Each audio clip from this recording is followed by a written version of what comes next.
again, good morning or good afternoon, depending on your time zone, and welcome back to part 2 of this series. So once again, my name is Kirby Reuter, and I wanted to give just a really brief personal intro before we get started with the training. So actually, originally, before I went to psychology, I was a Spanish major, and I actually spent 2 years living in rural Mexico, where I met and married who is now my wife. And we actually had a very brutal immigration journey. It took my wife 7 years from the day we got married to the day she became a US citizen. So along the way, I had lots of really good real world experience and exposure with issues related to immigration and acculturation, because I accompanied my wife through that whole process vicariously. But now as a professional, I'm a licensed psychologist, and I am thrilled that my life has kind of come full circle, because now I contract full time with the Department of Homeland Security, specifically working with refugees seeking asylum in this country. So I have the privilege and opportunity to work with Spanish speakers from really all over the world, especially Latin America, South America, Central America, etc. So I'm really excited to get started with part 2. So next slide.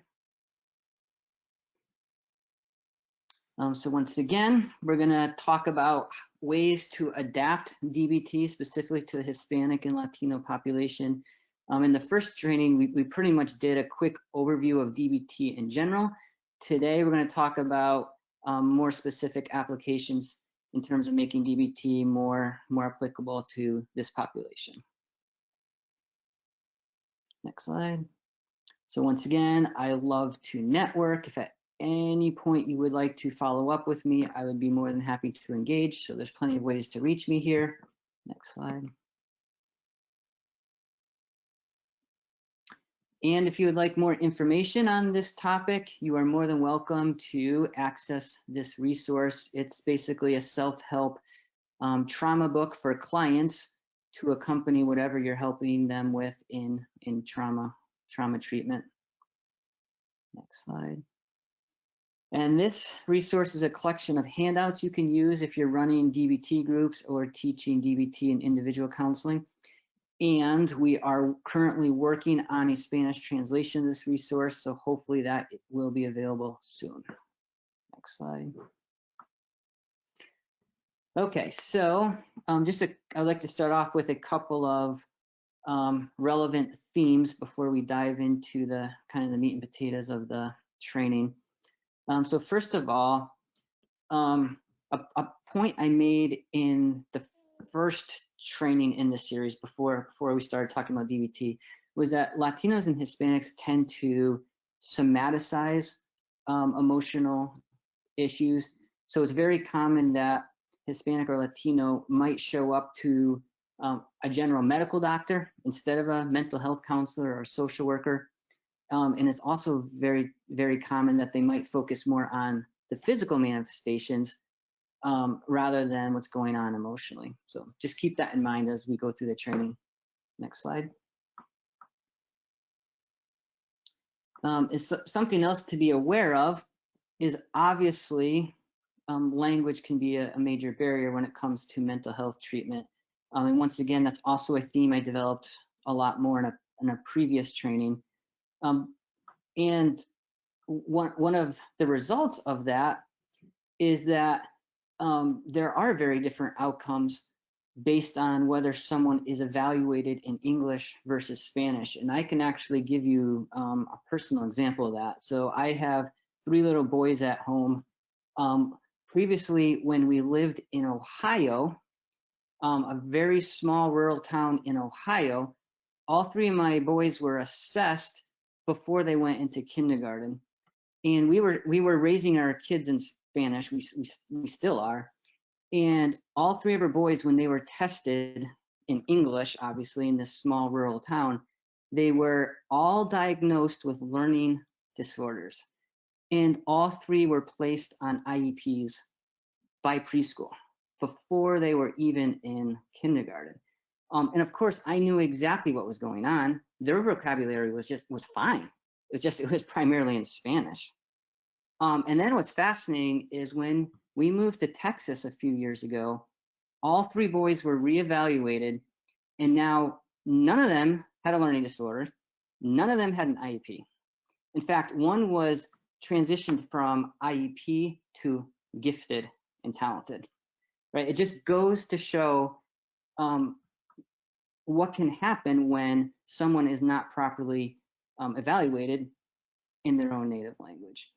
So as a result of these factors, Hispanics do tend to be undertreated compared to their Caucasian peers. Next slide. So here are just a few examples of that. So Latino and Hispanic adolescents literally receive half of the antidepressants of their Caucasian counterparts, and Latino and Hispanic children literally receive half of the ADD or ADHD medications that their, once again, their Caucasian counterparts receive, right? So that's a pretty telling statistic that Hispanics and Latino youth can potentially receive half, 50% of the services that their peers are receiving. Next slide. And the reason that this undertreatment is so significant and problematic is because mental health issues are on the rise for Latino and Hispanic populations, and especially youth and adolescents. So here are just a couple of statistics to demonstrate that point. So for example, depression is on the rise with this population. Next slide. And depression is usually a pretty good indicator of mental health factors in general, but not only is depression on the rise, but so is severe mental illness, including suicidal ideation and even suicidal behaviors. So clearly, we have a rise in mental health issues with this population, while at the same time they are undertreated. So that's obviously a problem. Next slide. So before we start talking about specific ways to adapt DBT, I want to do a really quick review of this slide that we touched on last time. Right, so if we're going to adapt a model to a specific population, we should know a little bit about what that population tends to value. So obviously, each of these values are a generalization, right? So these specific values might not apply to every single specific person within the Hispanic or Latino population, right? Just as we cannot overgeneralize other populations, that same principle applies to this one. But by and large, on average, Hispanics and Latinos do tend to value families. That's very important.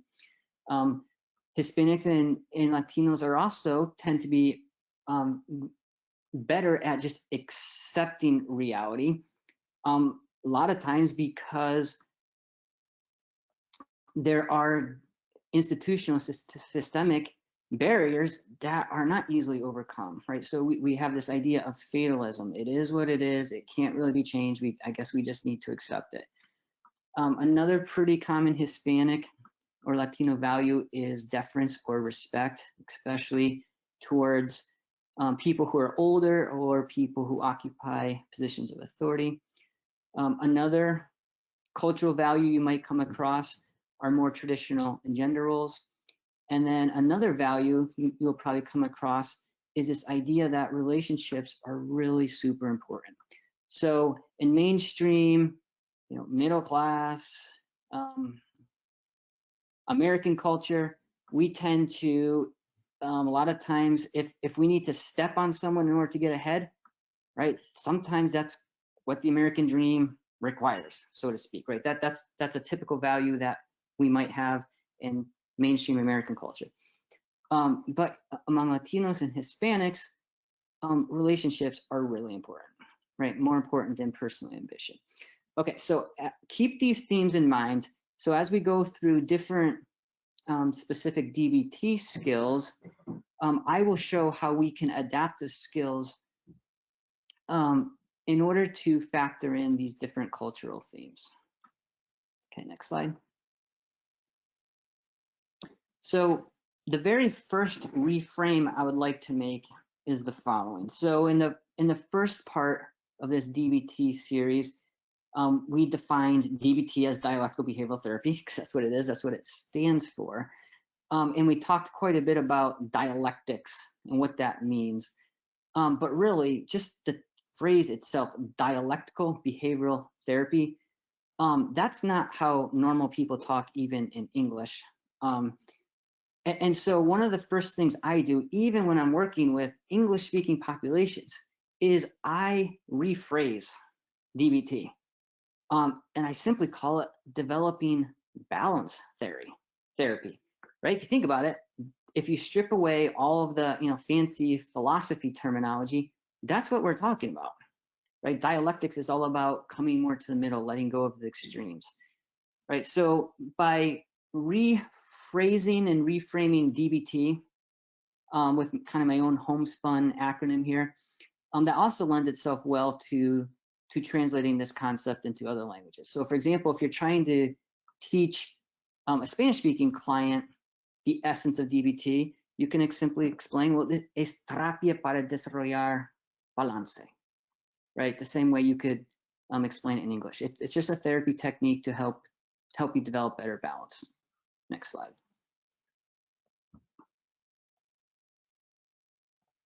Okay, so now let's go ahead and get started with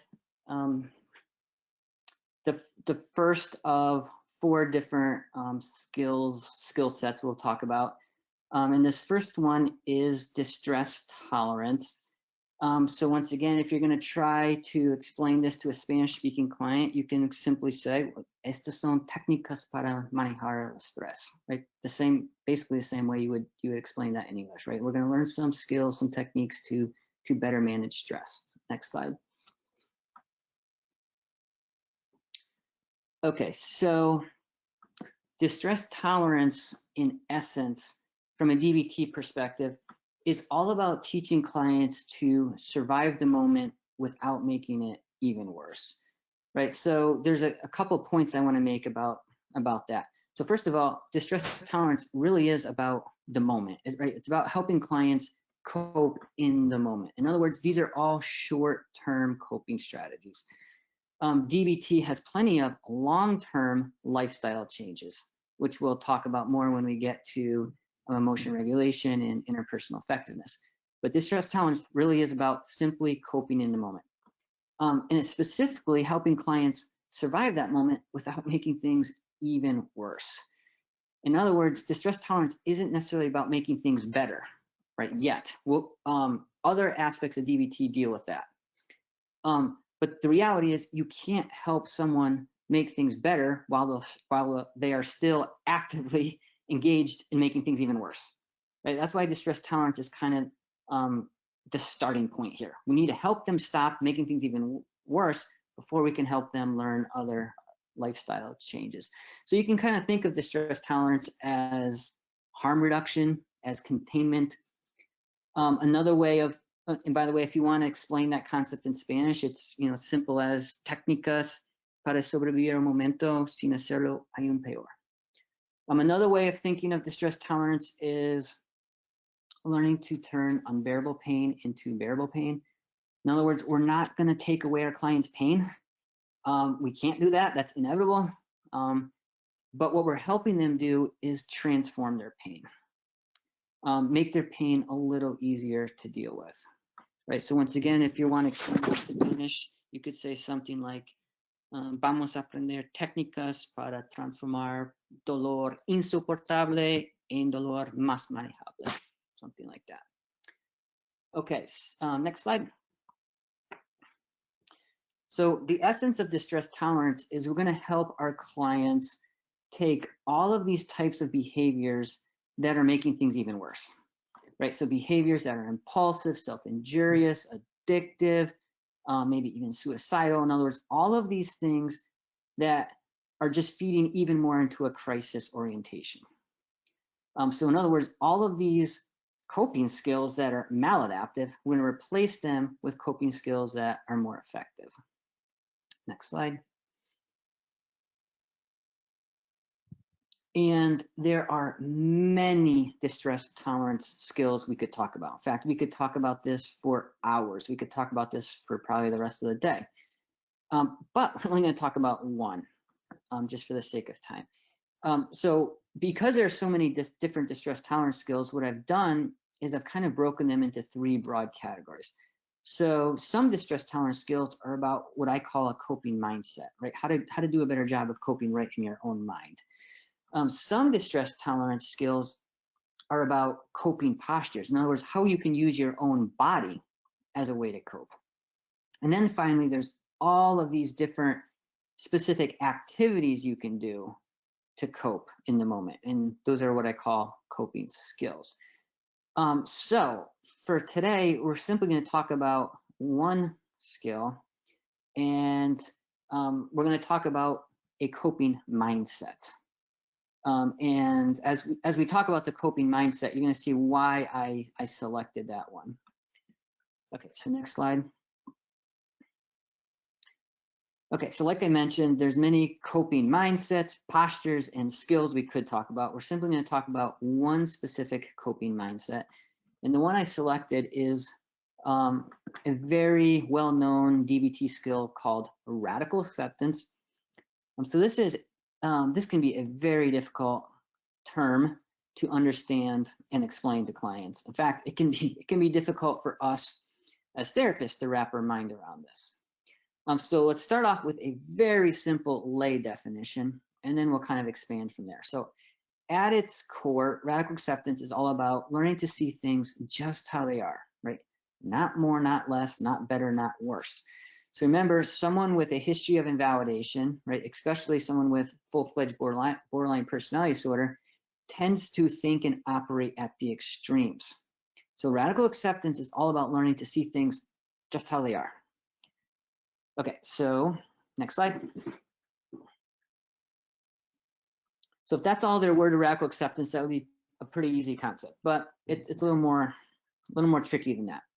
So part of what makes radical acceptance difficult as a concept is Marsha Linehan. Remember, she's the creator of DBT. She's using this term radical acceptance very differently than how we normally use the word acceptance in normal everyday English.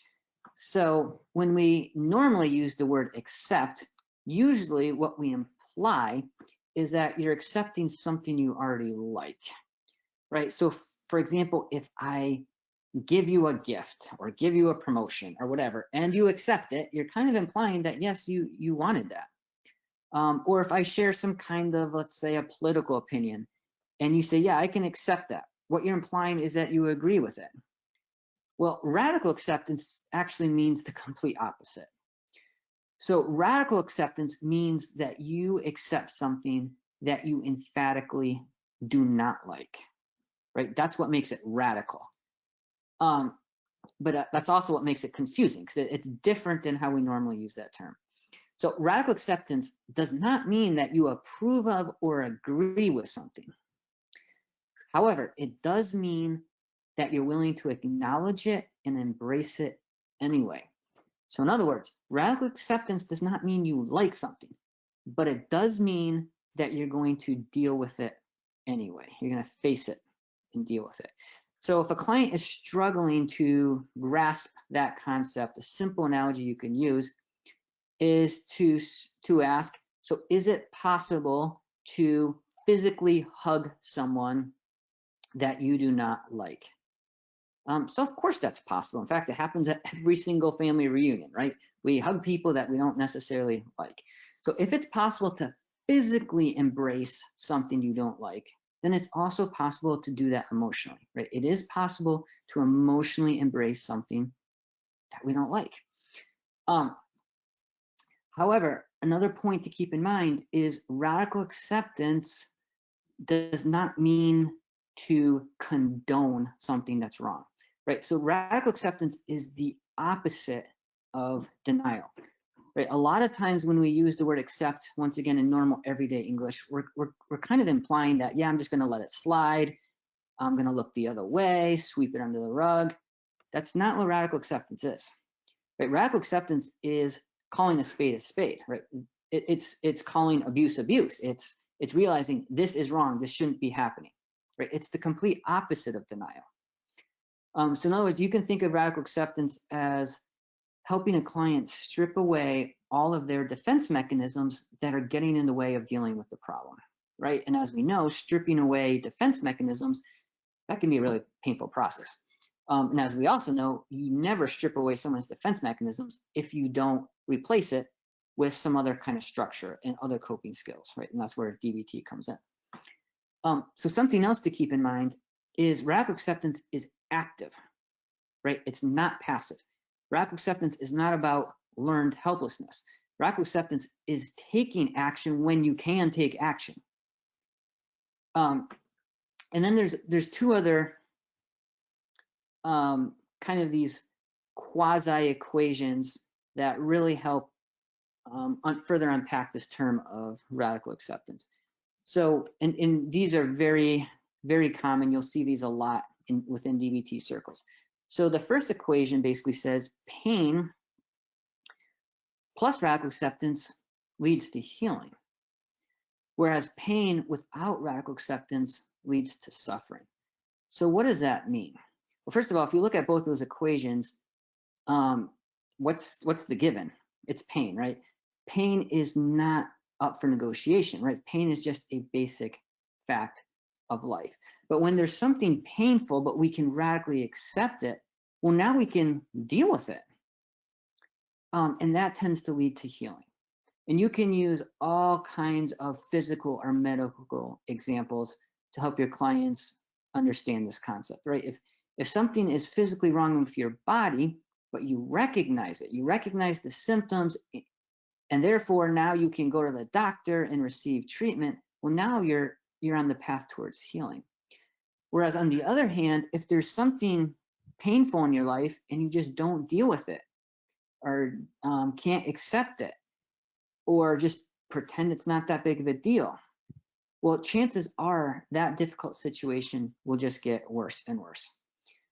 And once again, you can use all kinds of physical or medical analogies, right? If there's something physically wrong with your body and you just ignore it, chances are that problem could get even worse. Okay, so in DBT, we have this distinction between pain versus suffering. Suffering, specifically in DBT world, refers to pain that keeps getting worse and worse, just because we're not dealing with it. So that's kind of what the definition of suffering is, right? Pain that got worse and worse because we haven't dealt with it. And then we come to this phrase, pain is required, but suffering is optional. So what does that mean? Well, think of those definitions I just gave, right? If you look back to those two equations, once again, pain is a given. That's not up for negotiation. But not all pain has to keep getting worse and worse. That's what Marshall Hannon is referring to when she says suffering is optional, right? So obviously, there's lots of human suffering that takes place that nobody agreed to, nobody signed up for. Right? That's not what Marshall Hannon is referring to. She's referring to personal pain that we haven't faced, and therefore it's gotten worse. And another common theme of radical acceptance is this last point here. Radical acceptance is the first step out of hell. So if you remember from the first part of this training, we talked about how the first goal of DBT is to help our clients get out of hell. Remember, hell refers to the intense pain and suffering that results from emotional dysregulation. So what this phrase tells us is it's a reminder that radical acceptance is active, not passive, right? So radical acceptance isn't just realizing, hey, I'm in hell here. It's also the energy, the impetus, the momentum to take that first step to get out of hell. Okay, and here's the reason I selected radical acceptance to talk about for this specific training. So if you remember, one of the themes we talked about within Hispanic Latino culture is the tendency to sometimes have what's called fatalism. So in other words, this idea that there's nothing I can do about this. It is what it is. So if you think about it, in one sense, Latinos and Hispanics might have an advantage with radical acceptance, right? They're already better at accepting reality, accepting certain realities. But where fatalism and radical acceptance are different, right? And this is something I just really briefly touched on in one of the questions that came up in the first training. Where they're different is radical acceptance doesn't stop there, right? Radical acceptance is the first step out of hell. Radical acceptance is clearly all about taking action when that's possible. So radical acceptance, like I said earlier, is not about learned helplessness. It's about recognizing the reality we have, but then also learning the skills to deal with that reality and change it if possible. Okay, next slide. Okay, and part of what also makes radical acceptance difficult is it plays out differently based on the scenario. So there are some events from the past that can't be changed. In fact, all events, nothing that's happened in the past can be changed. So just think in your own mind, have you ever worked with clients that are now struggling much more with the inability to accept something that happened in the past versus what actually happened in the past, right? What happened in the past stopped and started, or, you know, it started and it stopped. It's not currently ongoing. But sometimes what our clients most struggle with is inability to accept something from the past. So another way we need to help our clients with radical acceptance is events in the present, current ongoing events that also can't be changed. So that there are many things that are currently ongoing in, say, our own personal lives that we cannot change. Those are also things that need to be radically accepted. And you can probably think of clients that are struggling, not so much struggling with the actual issue, they're much more struggling with the inability to accept it. But then there's also events that are happening, current, ongoing, in the present, that really can be changed. But we can't possibly change them if we haven't first accepted that they're problematic, right? So these are the three main ways in which we need to help our clients apply radical acceptance. Okay, next slide.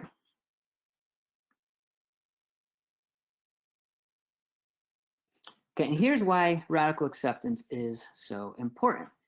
So first of all, pain can't be avoided, right? Like we've already established, it's just a basic fact of life. So, you know, what's a baby's first experience when they come into the world? The baby cries, right? Because coming into this world is painful. And I've also heard that it's painful for the mother. But even death can be painful, right? And then there's plenty of pain in between. So in other words, we can't get around pain. But if we try to reject reality, that makes pain even worse. Pain doesn't just go away because we decide to ignore it. No, that's when pain actually transforms into suffering. And furthermore, just because we deny reality, that doesn't change anything, right? It's still the same reality. But furthermore, if we do want to change reality, we first have to accept it. And then Marshall Linehan, something she says in her manual is that accepting may increase sadness at first, but then leads to peace and freedom. Right. So in other words, just because at first, you know, just because we're learning to accept things doesn't mean all of a sudden everything seems better. No, on the contrary. Because remember, part of radical acceptance is letting go of our defense mechanisms. So when we face reality as it really is, sometimes things even seem worse than they were. But when we're better attuned to what reality really is, right, then we have the insight and the tools we need to deal with reality, which leads to peace and freedom. And then something else Marshall Linehan says in her manual, which probably doesn't seem too encouraging at all. The path out of hell is through misery. In other words, what she's saying here is she's validating and normalizing how difficult the healing process is. So it's not like, you know, we take one step out of hell and now we're in complete paradise. No, the healing process can still involve lots of pain. Next slide. And I really love this quote from James Baldwin. So this is a really good summary of the entire discussion we just had on radical acceptance. Not everything that is faced can be changed. but nothing can be changed until it is faced. That right there is the core, the essence, the epitome of radical acceptance. Next slide. Okay, so how do we know our clients might need some radical acceptance? Well, basically, if they're demonstrating too much of any of these forms of non-acceptance, right? If there's certain issues that they're constantly lying about or making excuses about, or constantly blaming other people, or avoiding, or using too much of any kind of defense mechanism, that's probably something in their life that they need to learn to radically accept. Next slide. Okay, so there's a lot more we could have said about distress tolerance, including radical acceptance. Once again, distress tolerance has tons of specific coping skills which are beyond the scope of this training. So let's move on to emotion regulation. So the difference between distress tolerance versus emotion regulation, at least in DBT world, is, like I mentioned previously, distress tolerance is short-term, coping in the moment. Emotion regulation, in contrast, is all about learning a new lifestyle that will support and foster a healthier emotionality. So that's what we mean by emotion regulation. And if you're looking for a way to explain this to clients, you can say something like, vamos a aprender técnicas para cuidar sus emociones. So next slide. Okay, so the first thing we need to do when it comes to emotion regulation is provide some psychoeducation to our clients on why we have emotions in the first place and why they're so important. So if you think about it, emotions provide three major functions for us. They communicate and they motivate and they influence. And not only that, but they do all of that non-verbally, without words. And that's what makes them so powerful. So if you think about it, we also have thoughts that communicate, motivate, and influence. But thoughts do that verbally with words. Emotions are much more efficient because they can do all of that without words.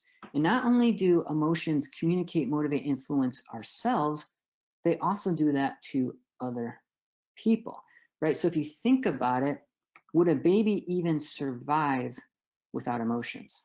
The answer is no, because babies don't have words yet. They can't use thoughts and words to communicate, motivate, and influence. They do all of that through emotions alone. So remember a point I made in the previous training about how CBT basically does not give emotions their due respect, right? Traditional CBT focuses on thoughts and behaviors. That's why it's called cognitive behavioral therapy. And emotions are pretty much this annoying nuisance in the middle, right? Emotions are basically the after effect of whatever we think and the trigger of how we behave. Well, like I said last time, that is not the DBT perspective whatsoever. The DBT perspective is we need emotions. We literally cannot survive without emotions. They are one of our most important sources of information. So we need to, this is stuff we need to explain to our clients, because a lot of our clients will think, I just hate emotions. They're so stupid. I wish I didn't even have them. Okay, next slide. Okay, so after we provided basic psychoeducation to our clients about emotions, we then need to help them learn how to regulate these emotions. And a point I made last time is that I do not like one of the common paraphrases of emotion regulation, which is control emotions. I don't like that paraphrase at all, even though you will absolutely see that within DBT circles. I prefer to think of emotions as something we need to take care of and nurture and cultivate, right? That's why I use that phrase in Spanish, vamos a aprender técnicas para cuidar sus emociones, not controlar sus emociones. And I also don't like the original acronym that is used in DBT, still used in DBT. It's very common. The acronym is Please Master. Actually, I'm kind of jumping ahead a little bit. Yeah, let me save that thought for a little bit. So since I'm really trying, I've spent the last 10 years of my life trying to take DBT concepts and distill them, but also make them much more culturally sensitive and much more trauma informed for that matter. So that's why I'm advocating for a paradigm shift in terms of how we see emotion regulation. So if you think of it this way, if you had a garden full of flowers, would it make any sense to try to control those flowers? For that matter, would it make any sense to coerce them, manipulate them, yell at them, scream at them? Right? That's not going to help your garden of flowers. If you want a healthy garden of flowers, what you're going to need to do is nurture them, take care of them, right? Not blame them, judge them. So that's the analogy I've developed with emotion regulation. What I've done is I've taken the six main DBT skills, and I've turned each of these skills into a specific metaphor. And each of these metaphors is all about how to better take care of our garden of emotions. So we're only going to have time to talk about the first one and the sixth one. So next slide.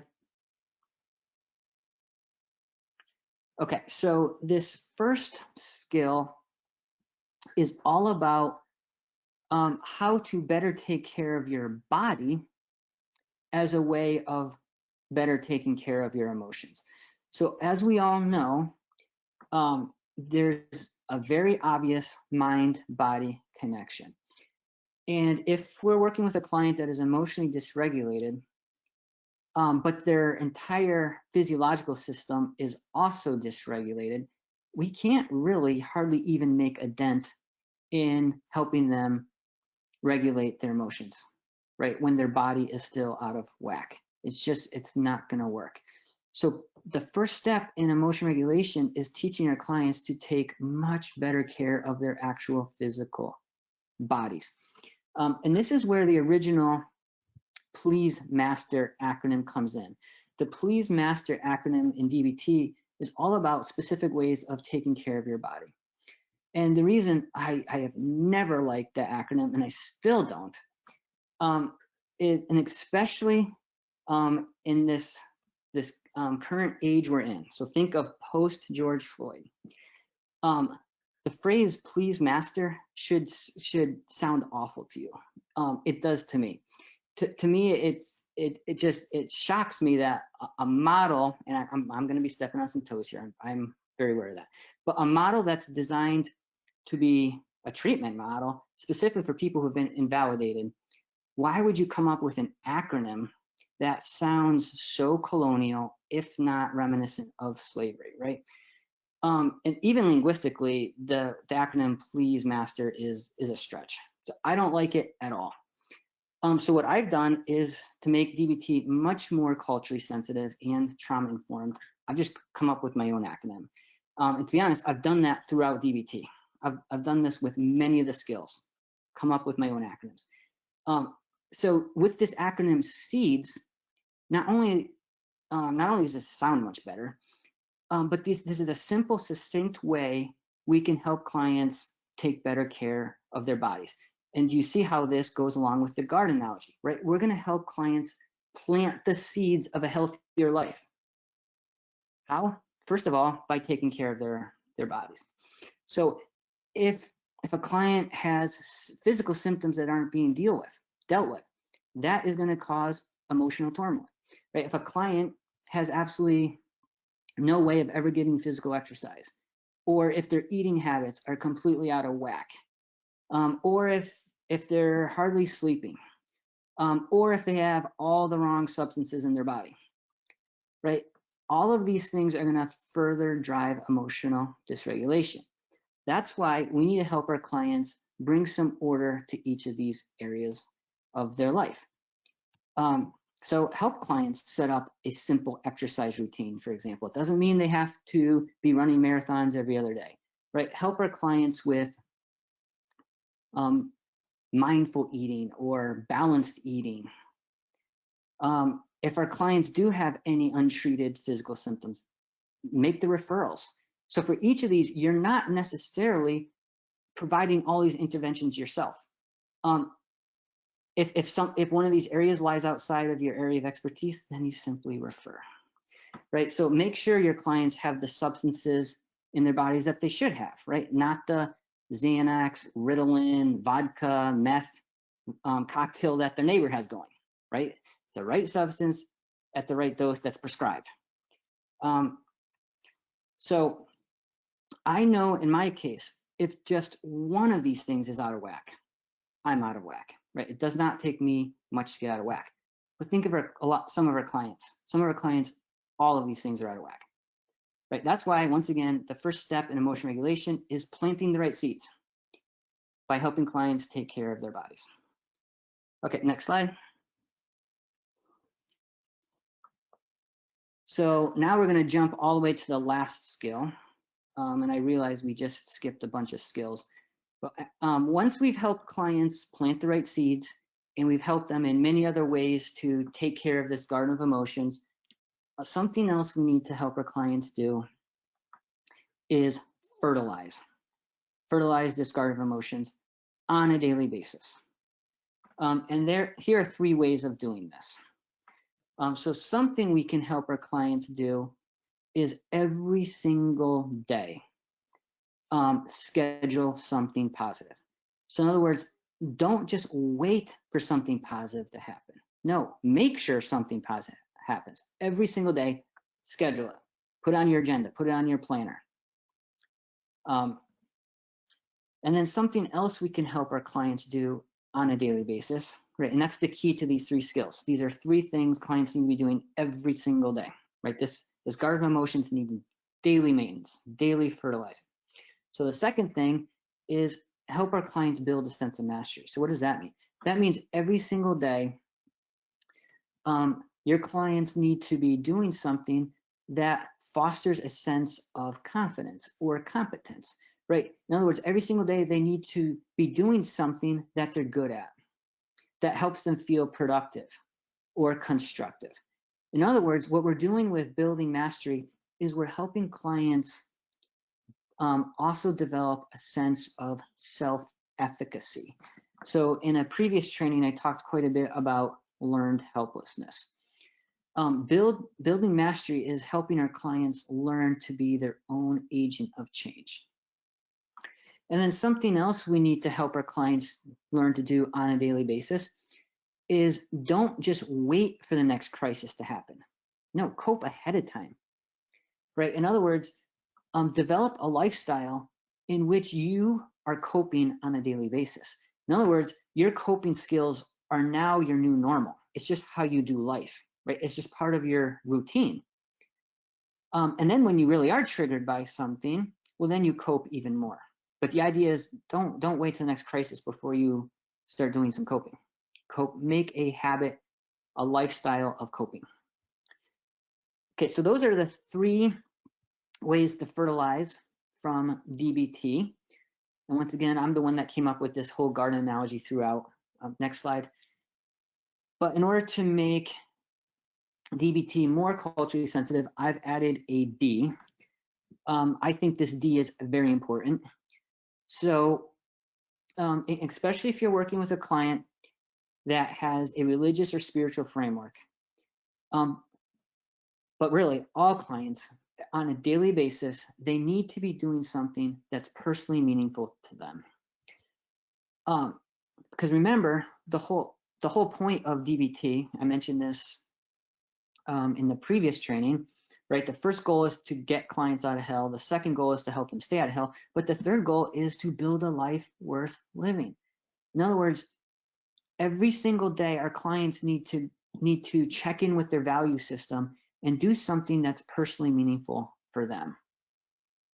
Okay, so if our clients are doing all 4 of these on a daily basis, this will help them, once again, provide maintenance to their garden of emotions. Okay, next slide. Once again, there's a lot more we could have said about emotion regulation, but let's go ahead and move on to another skill set. So this is dialectical thinking. So next slide. So in other words, this is the skill set we're going to use to help our clients basically learn to be more flexible in how they think. We're going to help our clients learn to start to see things from different perspectives. In other words, start to understand someone else's perspective, but also be able to look at things from different perspectives within your own head.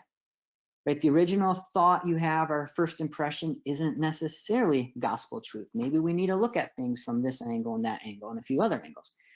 Right? Dialectical thinking is all about learning to let go of the extremes and come more to the middle. Right? In other words, not being so rigid in how you think. Dialectical thinking is especially all about how to change how you think when you're presented with new information. If you think about it, so many of us have been so programmed by our childhood experiences, and even if we have completely new and different experiences in adulthood, where is our thinking coming from? Right? It's coming from those original experiences, and sometimes it's difficult to change how we think when we're presented with new information. That's what dialectical thinking is all about. So if you're wondering about ways to explain all that in Spanish, you can basically just use some of the same paraphrases that I used in English.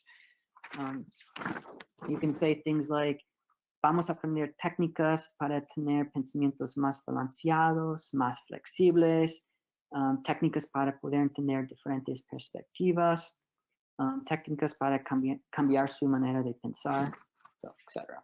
Okay, next slide. Okay, so a very simple analogy you can use to explain dialectical thinking to a client is the candy bowl analogy. So if let's assume two different people are looking at this candy bowl, and one person swears head to toe that they see Twizzlers, but the other person swears head to toe that they see jelly beans. Well, who is right? So obviously they're both right. So if you can help a client understand that two different people in their right minds that are looking at something as concrete and objective as a candy bowl can still have two entirely different perspectives and still both be right, then you can kind of use that to explain, well, actually, there's lots of things in life in which that's true, right? There's many things in life that are much less concrete than this candy bowl. Okay, next slide. Okay, so for us to truly understand and appreciate this idea of dialectics, I feel like we first need to kind of pull back the curtain and look at what CBT originally taught and still teaches, because we kind of need to see how DBT is different than original CBT. So CBT has this idea that a lot of times we blame our emotional reactions or our behavioral reactions on a specific situation. But what CBT says is, now wait a minute, it's not really the situation that caused you to feel a certain way or behave a certain way. It's really how you thought about that situation. And there's clearly some validity to that claim. But there are some situations in life in which it really doesn't matter what you think about that situation. So for example, if you put your hand on a hot stove, trust me, it really doesn't matter what you think about hot stoves. It doesn't even matter what your core beliefs are.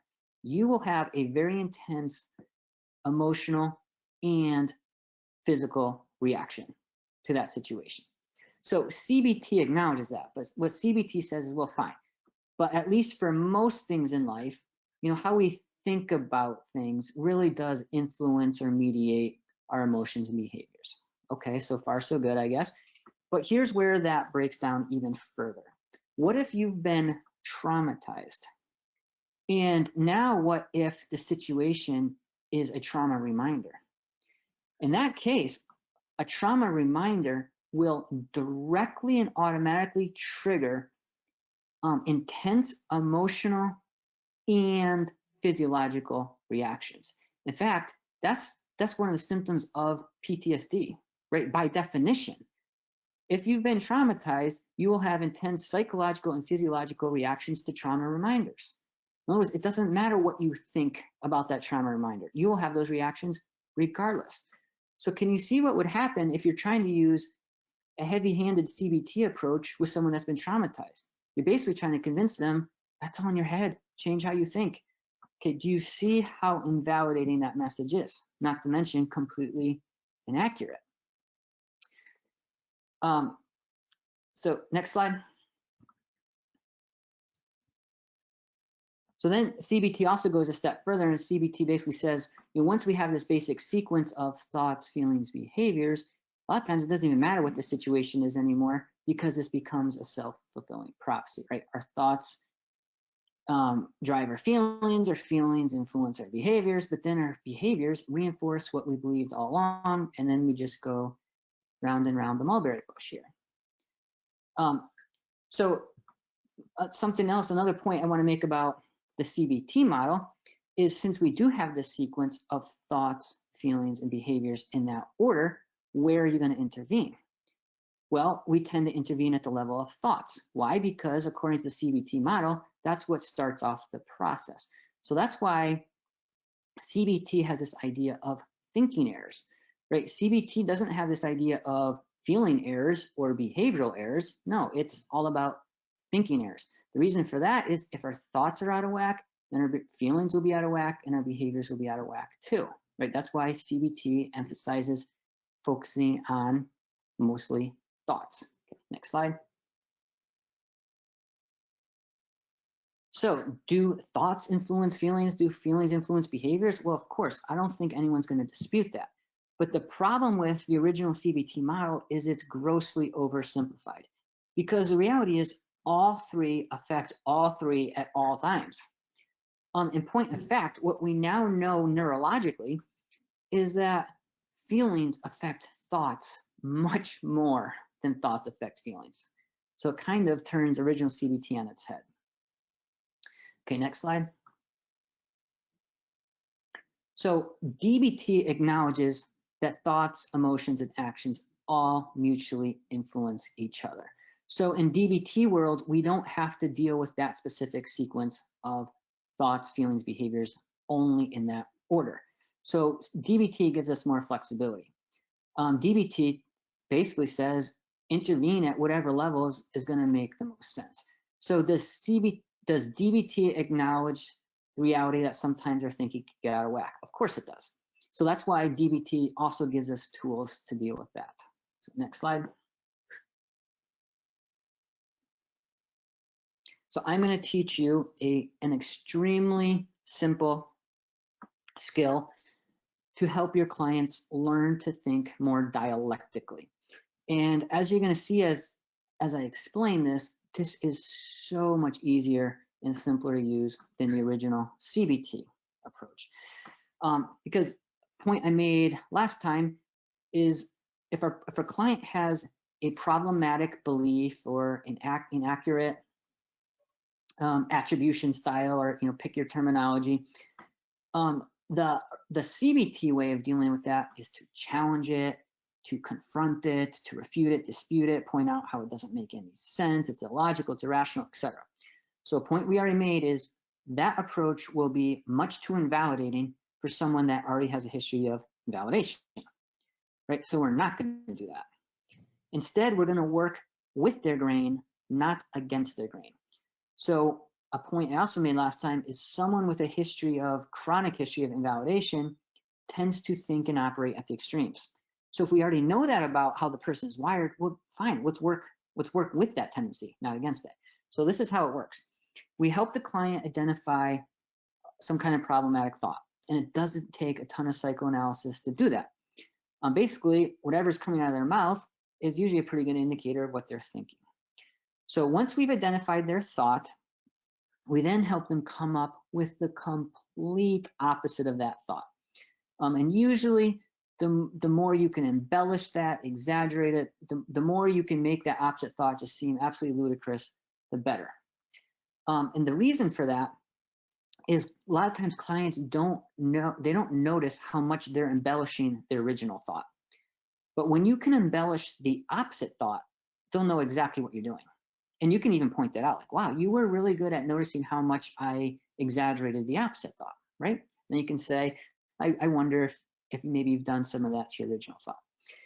But anyway, once we've identified the original thought and then the complete opposite, now we've identified the two end zones, so to speak.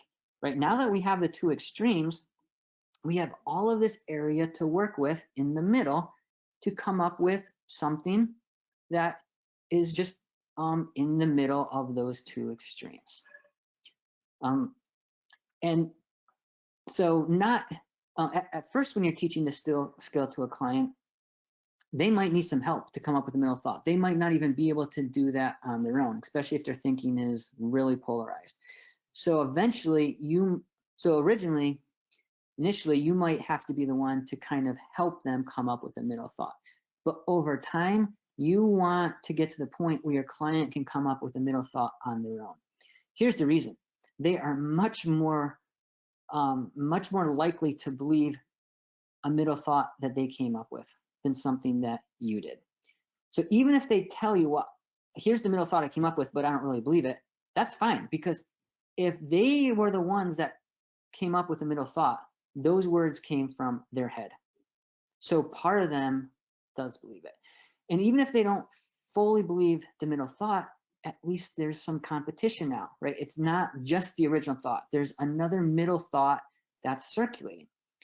And so basically they now have two thoughts, the original and the middle. And what do we know about that when we have two different beliefs at once, right? That's called cognitive dissonance, which is a very unsettling state to be in, right? So when we have cognitive dissonance, we're either motivated to change how we think or change how we behave, right? So if you think about it from a motivational interviewing perspective, this skill is perfect, because what we're doing is we're helping foster some cognitive dissonance.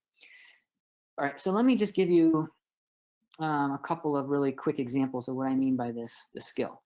And by the way, thought, opposite, middle, I'm calling this the TOM. It's another example of an acronym that I came up with to make DBT more user-friendly for our clients. This is not from original DBT. Okay, so one example, you might have a client that says things like, I am such an idiot, I can't do anything right. Okay, so that's the original thought. So then you help the client come up with the complete opposite. So what would be the opposite of that? The opposite of that might be, I am the most brilliant person that has ever walked the face of the earth, right? I would make Albert Einstein look like a complete dunce, right? I have never made a mistake in my life. I am perfect. Okay, do you notice how much I embellish that? But that's by design. Because if someone has a thought, I'm a complete idiot, I can't do anything right, do you see how they've also embellished, right? They've probably taken some things that they're not good at, but they've just embellished it to the point where I can't do anything right. So you're going to do the same with the opposite. And if that opposite seems ridiculous, it's supposed to. That's the whole point. But now we have the two end zones, and now we have all of this area in between to come up with something more in the middle. So you ask the client, and what's something in the middle of those two extremes?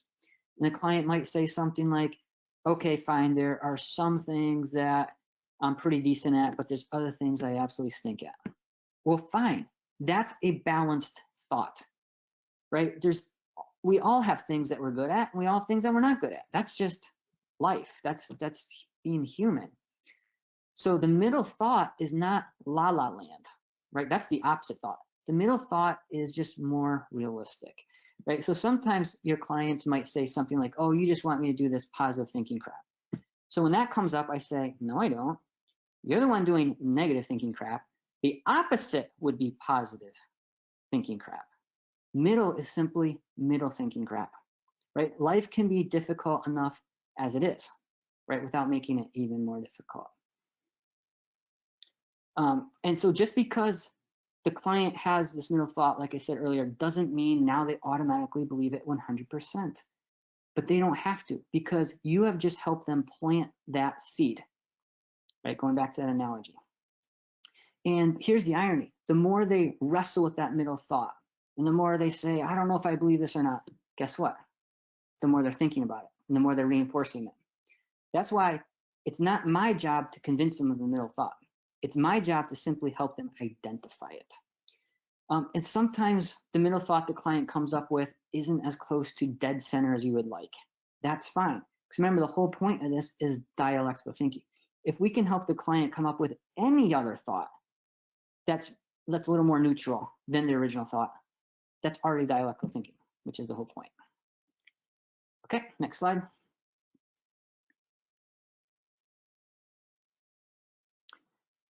Okay, so obviously there's a lot more we could also say about dialectical thinking, but for the sake of time, let's move on to another skill set. So now let's talk about interpersonal effectiveness. So I'm strategically saving this for last. The reason we started off with mindfulness, remember in the first training, is because mindfulness is foundational and you need mindfulness to learn everything else. Well, the reason I'm saving interpersonal effectiveness for last is because you need every other DBT skill we've talked about so far in order to now deal with other people. So you think about it, all the other DBT skills we've talked about up to this point have all of it been about self-regulation, right? It's going to be really difficult to deal with other people if you don't know how to be grounded with yourself. Okay, so next slide. So interpersonal effectiveness is all about how to get most of your wants and needs met most of the time. And if you remember, last time we talked quite a bit about ways to paraphrase that so you don't have to use a 9-syllable term with your clients. So in Spanish, you can do the same thing. You can say things like, vamos a aprender técnicas para comunicarse mejor, técnicas para manejar el conflicto, técnicas para mejorar sus relaciones, etc. Okay, next slide. Okay, so original DBT, interpersonal effectiveness, mostly focuses on how to teach clients to be more assertive. And if you think about it, that is so classic mainstream American, right? We are all about learning to be more assertive. So once again, what I've done is I've tweaked DBT to make it much more culturally sensitive. I mean, just think of it this way. How well would a marriage work if both spouses were absolute experts in assertiveness, but neither spouse knew how to appreciate the other person's perspective or apologize when necessary, right? So that marriage probably wouldn't work that well. So in my opinion, we need much more than just assertiveness skills. We also need to appreciate and apologize. And the appreciate and apologize part, that makes DBT much more family friendly, but also much more culturally sensitive, because other cultures are much better at appreciating and apologizing than we are. So is it true that other populations could possibly learn to be more assertive? For sure. Is it also possible that a lot of us need to appreciate and apologize better? That's for sure too. So we need all 3 legs to the stool, not just one. So we're going to learn a tool that will help us be much more effective in our relationships. So next slide. It's going to be the same tool, same basic tool for all 3. Okay, and in original DBT, this skill is called Dear Man. And actually the full acronym is Dear Man Give Fast, which is absolute acronym overload. It's too long of an acronym. But furthermore, I also don't like the acronym Dear Man, just like I don't like the acronym Please Master. So once again, for me, it is so ironic that this treatment model, and specifically designed for people with chronic histories of invalidation, that these kind of acronyms would be used. So I don't use Dear Man. I use a variation I created myself called Dear Adult. And so I'm going to explain the basics here, and then I'm also going to explain how I've tweaked it. So basically, this is a tool to teach clients to be more assertive. So clients that just don't even know what that looks like. So the Dear part is a 4-step process that we can teach clients and help them learn skills for each of these.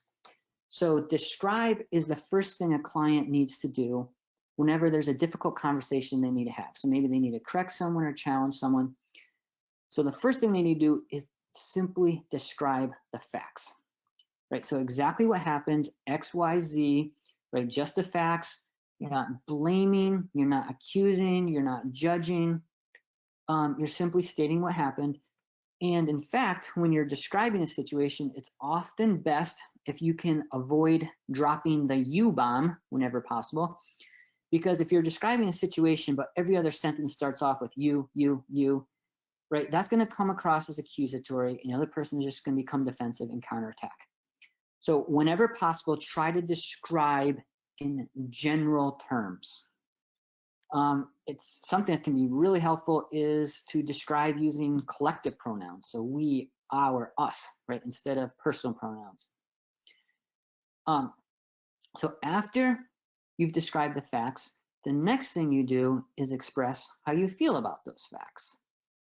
So this is when we teach clients to use the classic I feel statement. So I feel whatever emotion when this happens.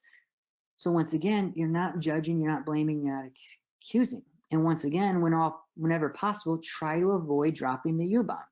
Because whenever you say, I feel so ticked off whenever you do this, right, you're back to blaming.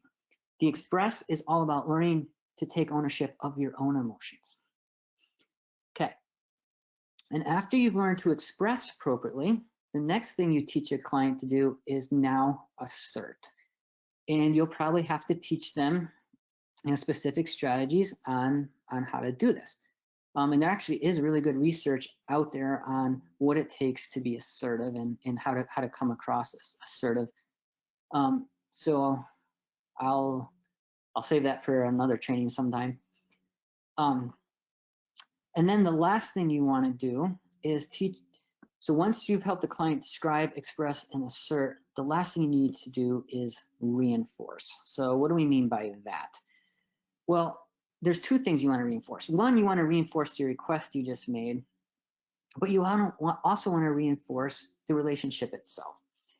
And in my opinion, the best way to reinforce both of those is to end on a strong, positive, upbeat win-win, right? In other words, explain how what you're asking for is also better for the other person. The reason that's so important is if you don't end on that note, then this whole sequence just came across as me, me, me, right? I'm describing the facts as I see them, I'm expressing how I feel, and I'm gonna tell you what I want. That is not very endearing. That's not a very convincing way to get someone on board. So reinforce really needs to be about reinforcing the other person's perspective and reinforcing what the other person also needs. Okay, and here's why this order is so important. If you mix up the order, it doesn't really work. So you can't really reinforce something that you haven't even talked about yet. But it also doesn't work if you start off asserting yourself. That is not people that just walk around all day asserting themselves, right? How do they come across? They come across as bossy or demanding. But it also doesn't work very well to start off expressing yourself, right? How do people come across that just express themselves all day? That is also not too endearing. But instead, if you describe, if you start off on neutral turf and start off with the facts, you're starting off on the same page. And not only that, but the person now has a context for what you're going to be talking about. It's not just coming out of left field. So you describe first, and then now you've primed the pump, and now you can express how you feel respectfully. So now the person, not only do they understand the situation, but they even understand how you feel about the situation. In other words, now they have two levels of context before you've even asserted. Right? That's why this sequence is so important. So now when you assert, even if the person disagrees with you, at the very least, they've been tracking with you. So I know in my case, when someone is just overly assertive out of the blue and I didn't see it coming, I feel attacked. But when I know the context, when I know the situation, how the person feels about the situation, I don't feel threatened anymore. Okay, so the deer is a specific sequence. Now, the adult voice, what that means is your delivery is also really important. So the adult voice is the middle ground between the parent voice, which is yell and scream and lecture, and the child voice, which is whine and pout and throw a tantrum. So if you pull off the deer perfectly, the sequence, describe, express, assert, and reinforce, but you do it as an angry lecture or as a pouty tantrum, it's not going to work. So that's why this reminder to stay in the middle with the adult voice is crucial, right? The delivery matters just as much as the nuts and bolts of describe, express, assert, and reinforce. Okay, so we can teach this skill to clients to help them be better, more assertive. So next slide. But like I mentioned, to make this skill much more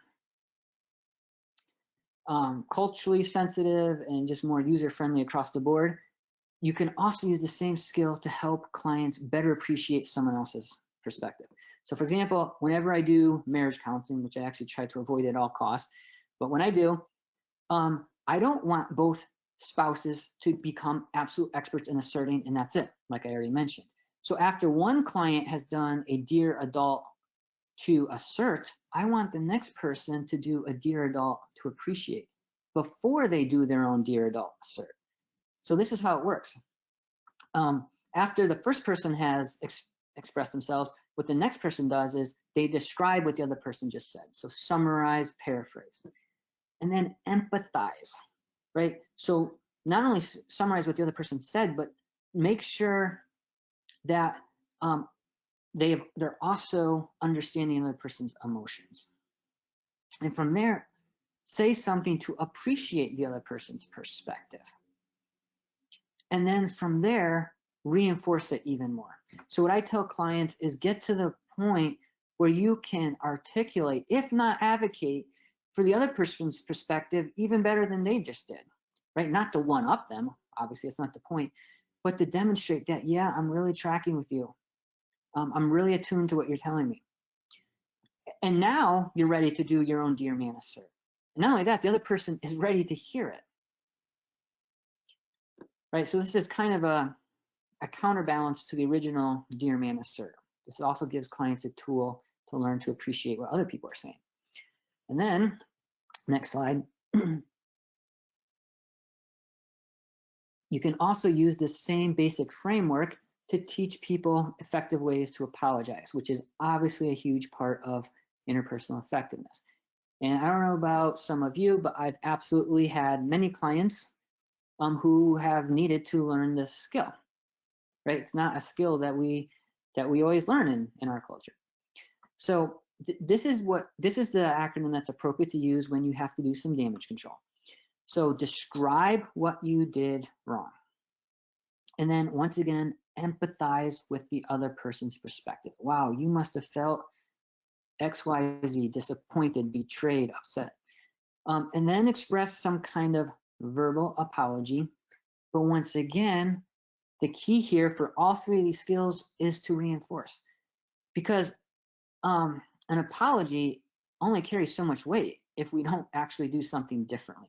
So reinforce is explaining exactly what you're going to do differently to repair the damage, to reconcile, what you're going to do differently moving forward, right? If I kick you in the shin and say, oh, I'm so sorry, and then kick you in the other shin, I probably wasn't that sorry, right? So reinforce is basically showing with behavior that you meant your apology.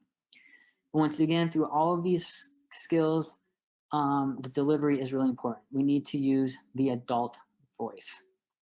Okay, next slide.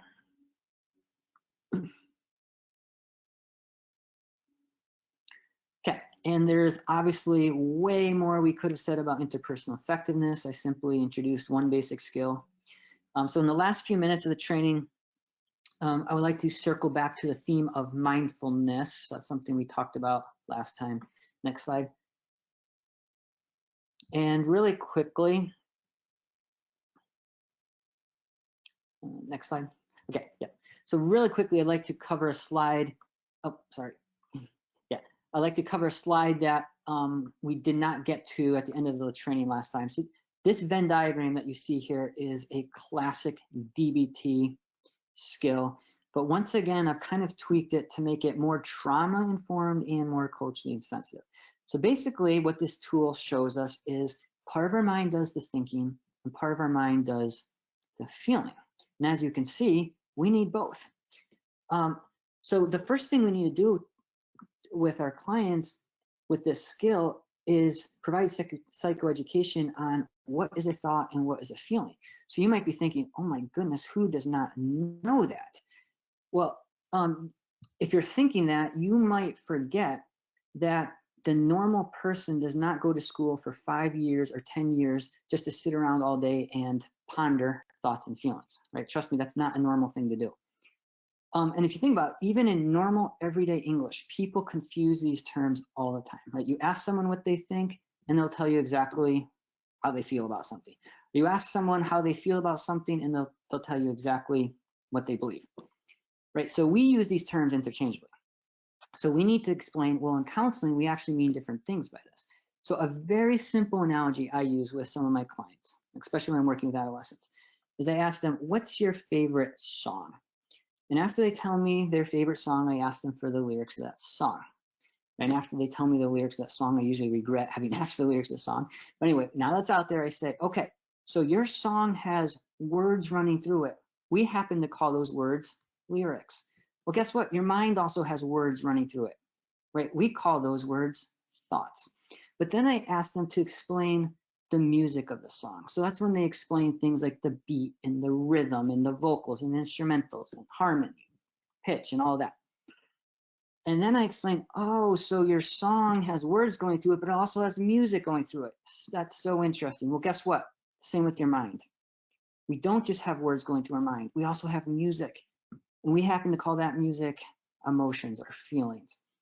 And you can develop that analogy even further. You can explain how, you could probably just recite the words of that song with no music, and you would still get some meaning out of it, but it wouldn't be the full meaning. Or you could just listen to the music of that song, and yes, it would speak to you, but it's going to speak to you even more when you have the thoughts, when you have the words that go along with it. Okay, so that's just a simple analogy to help clients understand the difference between thoughts versus feelings. So if you think about it, the gift of the thinking mind is that it's verbal, but the gift of the feeling mind is that it's nonverbal, right? So as humans, we do have this gift of language. It's absolutely amazing. It's why we have, culture and civilization, etc. But if you think about it, to this day, how do we communicate more, verbally or non-verbally? We actually communicate more non-verbally. If you don't believe me, just think of the next time someone says something to you with their words, but their body language and facial expressions completely contradicts it. What do you instinctively believe automatically? Right? Their body language and facial expressions. So our mind is constantly giving us these verbal message and nonverbal messages. So since we have two sources of information, right, we need to be dialectical. That's why we need this wise mind in the middle. And a lot of times I call this the balanced mind. So think of the wise mind as the mind behind the mind. It's the kind of it's the part of the mind that observes the rest of the mind.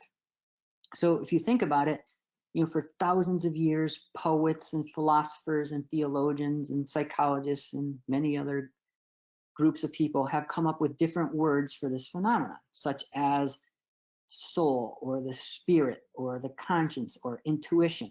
All of those words work. They're all part of the wise mind. The job of the wise mind is to notice what we're thinking and feeling. And then from there, if necessary, to regulate what we're thinking and feeling. And then ultimately to make decisions based on what we're thinking and feeling.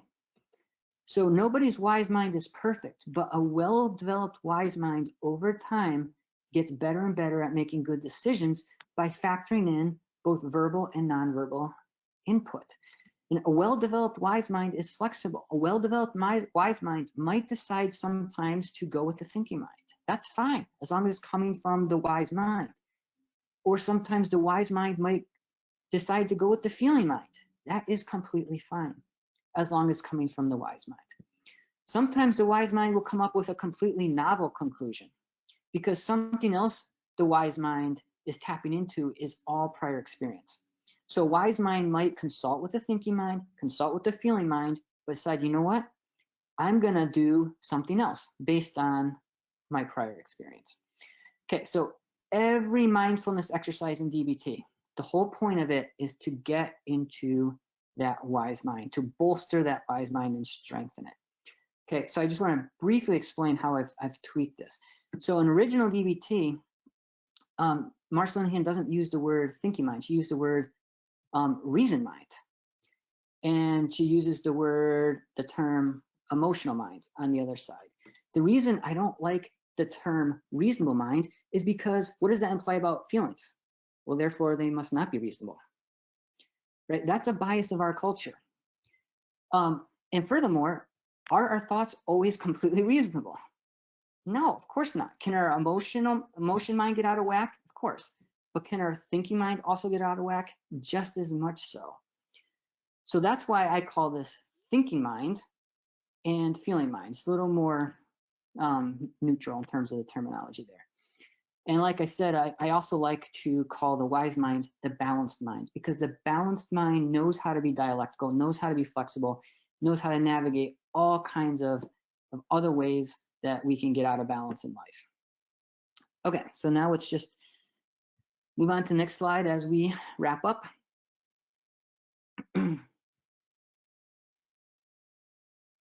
Okay, so I want to introduce this idea of a DBT house, and actually we can go to the next and final slide.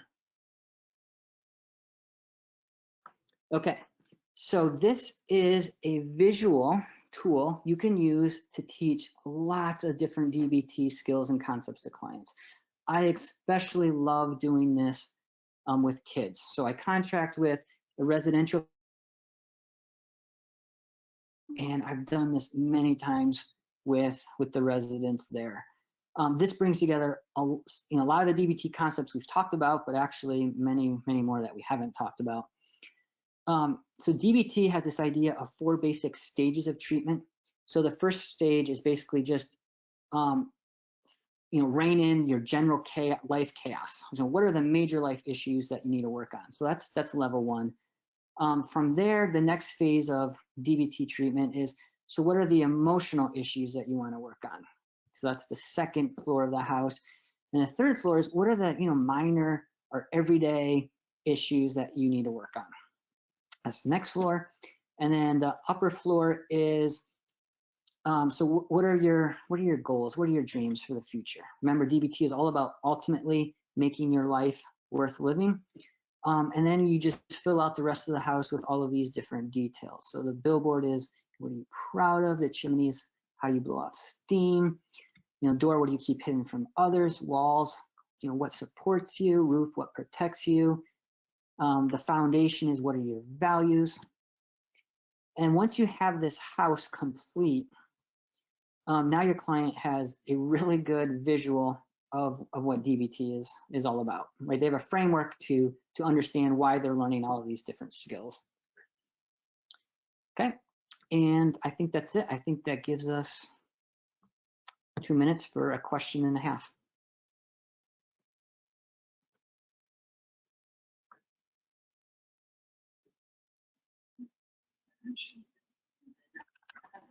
Thank you very much, Dr. Kirby. So we have several questions. The first one is, would you recommend a client doing the skills workbook without continued participation in counseling?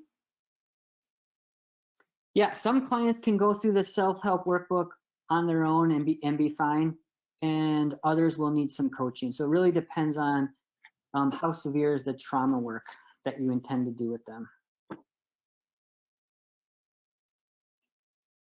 Okay, thank you. The next one is, are there studies on whether conducting DBT with the Spanish population is equally effective if a Spanish interpreter is utilized versus patients working directly with a Spanish-speaking therapist? Yeah, I don't know if there's any research that I'm aware of specifically on DBT through interpreter. I know counseling by and large done through interpretation isn't quite as effective as doing it in the client's native language. And that's really why we're trying hard to get DBT resources into Spanish. I have another one. It says, I would like to know how to implement radical acceptance with those who are in extremely distressing and traumatizing positions. For example, immigration detention, children separated, etc. I work in a humanitarian assistance, and this part is tricky for those who are in a truly traumatic settings like conflict zones and detention centers. Yes, trust me, I get it because I work in one of those centers. So I work with families who have been separated. I work with mothers and minors who have been in detention for almost a year now.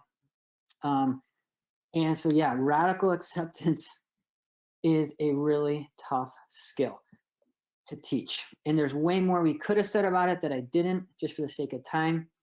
But just a couple points. One point is other cultures tend to be much better at radical acceptance than a lot of us Americans. So they have that to their advantage. But in my opinion, the key to helping make radical acceptance work is tapping into the client's belief system.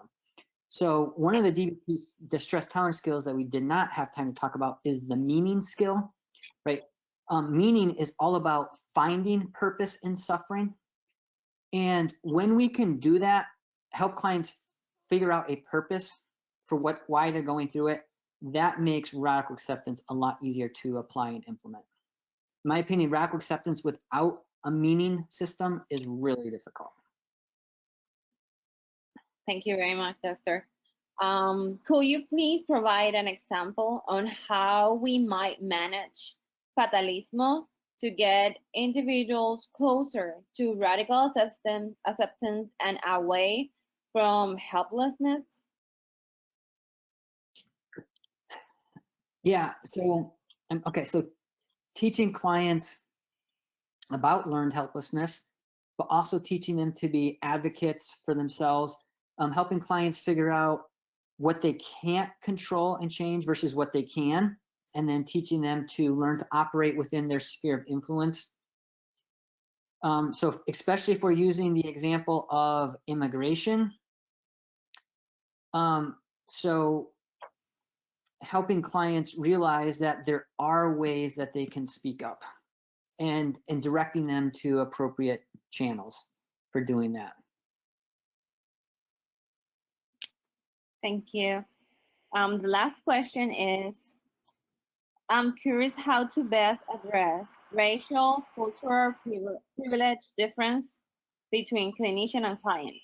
As a white student starting to be LMHC with an art therapy specialization, I recognize how important it is to sorry, this is really long, to not ignore the differences between our backgrounds. Furthermore, it is important for myself to be aware of the historical and ongoing atrocities committed against BBOC, in this case, Hispanics and Latinos. Do you have any suggestions about how to go about this in a manner that is culturally humble and culturally sensitive without making the clients feel like the clinician is trying to separate themselves from the client's experience or is putting the client on the spot? Yeah, great question. So glad this came up because this gives me an opportunity to state the obvious that I am obviously a white male, and yet I tend to work a lot with Hispanics and Latinos that are female, and the reason I'm using the term Latinos is because I'm also working with minors. So, and I addressed this in a previous training. So what helps me is to constantly take a posture of cultural humility. So I kind of turn my whiteness and my maleness on its head. And I constantly say things like, I cannot even believe, I cannot understand what you're going through. I can only relate to, a certain extent. Help me out. I want you to teach me. And, since I am not a native Spanish speaker, I can also use that to my advantage. I can use that to, once again, put me in a step down position. Like, help me understand exactly what you mean by that. I want you to teach me more Spanish so I can better understand. So that's how I use those factors. Amazing. Thank you very much, Dr. Kirby, for your participation, for your time, and because you explains DBT in a more easy way. So thank you very much, and thank you to everyone that was today in our webinars. Thanks for letting me join. Have a nice day.